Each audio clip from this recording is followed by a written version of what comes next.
شفنا في الفيديو الماضي وش هو اوزي موديل، وشفنا كل طبقة من طبقات وش تدير، وشفنا باللي المعلومة كي نستقبلوها من الفيزيكال لاير الى غاية الابليكيشن لاير، وكي نرسلوها من الابليكيشن لاير لغاية الفيزيكال لاير. هذه المعلومات كامل نحتاجوهم باش نفهموا شو الفاير وول. دركا في اليوم راح نهضروا على الفاير وول ونكسبليكيو وش يدير في كل طبقة من طبقات هذا. Hello there. فالطبقة الأولى اللي هي فيزيكال لاير، هنايا دور الفاير وول ماهوش راح يكون بشكل مباشر، بصح كاين طرق كيفاش نقدروا نحميو المنافذ، كيف ننستاليو النظام حماية باش نعرفوا تلاعب بالكابلات، بصح هذه داخلة في الانفراستركتور ماهيش موضوعنا اليوم. الطبقة الثانية اللي هي داتا لينك لاير، هي طبقة اللي هضرنا وقلنا نتعاملوا فيها مع الماك ادرس. قبل ما نهضروا على دور الفاير وول نهضروا وش هي الماك ادرس. الماك ادرس هذا هو ايدونتيفيون يونيك يتمد لاكارت ريزو من الشركة الام اللي تخدم فيها.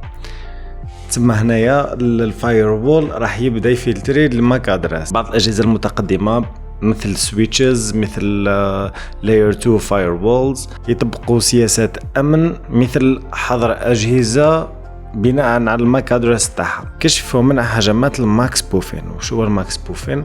هو انه الهاكر يروح يقلد الماك ادرس تاعك تايا ويولي يستقبل بيانات في مكانك.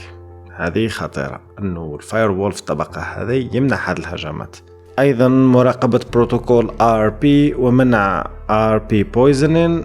RP poisoning هذه خطيرة جدا، اللي هو انه الهاكرز يكون وسيط بينك وبين الشبكة، يعني اي معلومة تجيك تفوت عليه اولا واي معلومة تخرج تفوت عليه اولا. الفايروول في الطبقة هذه يحميك من هذا RP poisoning والماك سبوفين، وهذه الإجراءات مهمة جدا في الشبكات المحلية. الطبقة الثالثة اللي هي نتورك لاير، طبقة الشبكة. وش يميز طبقة الشبكة هي أنه في الطبقة هذه نحبسوا ما نتعاملوش مع الماك أدرس ونوليو نتعاملوا مع الآي بيز. هنا نحددوا إذا كان البيانات راح تقعد في الشبكة المحلية ولا راح تخرج للإنترنت. راح نستخدموا بروتوكولات مثل IP انترنت بروتوكول، راح نخدموا بالاي سي ام بي، راح نخدموا بالاي بي ساك. ما كاين بزاف بروتوكولات تخدموا بهم في اللاير هذه. هنايا الفاير وول يولي يراقب ويصفي الحزم.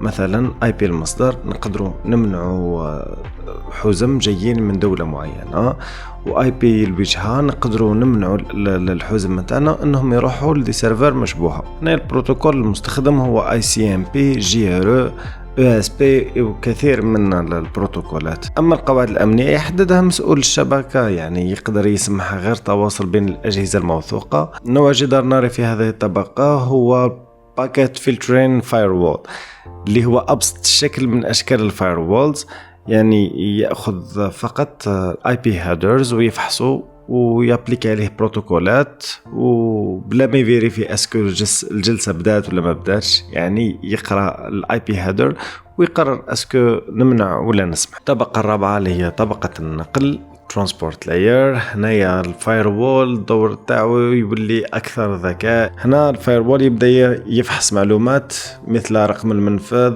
80 كي تكون HTTP، 443 كي يكون HTTPS، انواع البروتوكول UDP او TCP اللي هضرنا عليهم في الفيديو السابق، حالة الاتصال اسكو السيشن بدات ما زلت ما بداتش. وهنا يظهر نوع أكثر تطور اللي هو Stateful Inspection Firewall.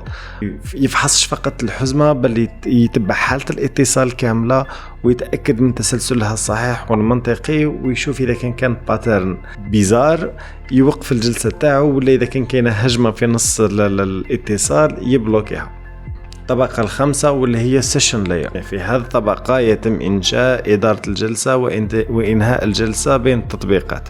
يعني الفايروول تاعنا يبدا يفيريفي في السيشن كيفاه بدات، تسلسل تاعها كان منطقي وغير منطقي، وكتاه بدات وكتاه انتهت. بعض انواع الفايروولز اللي تخدم على الطبقه الخامسه فما فوق. هنا تقدر تراقب انماط الاتصال بين الخادم والعميل، وتبني سياسات أمنية بيزد اون الأنماط هذو، ماهيش فقط الحزم الفردية. مثلا تقدر تغلق سيشن بقات مفتوحة بدون نشاط لمدة طويلة، أو منع إعادة اتصال سريع اللي قادر يكون جزء من هجوم. رغم أنه أغلب الجدران النارية التجارية ما تبداش تشتغل على اللاير 5، لكن بعض الوظائف المرتبطة فيها داخلة فيما يسمى Context Aware Firewalls اللي تراقب سلوك الاتصال، ماهيش غير الحزم. أما الطبقتين السادسة والسابعة فهم مختلفين كل الاختلاف عن الطبقات اللي قبل.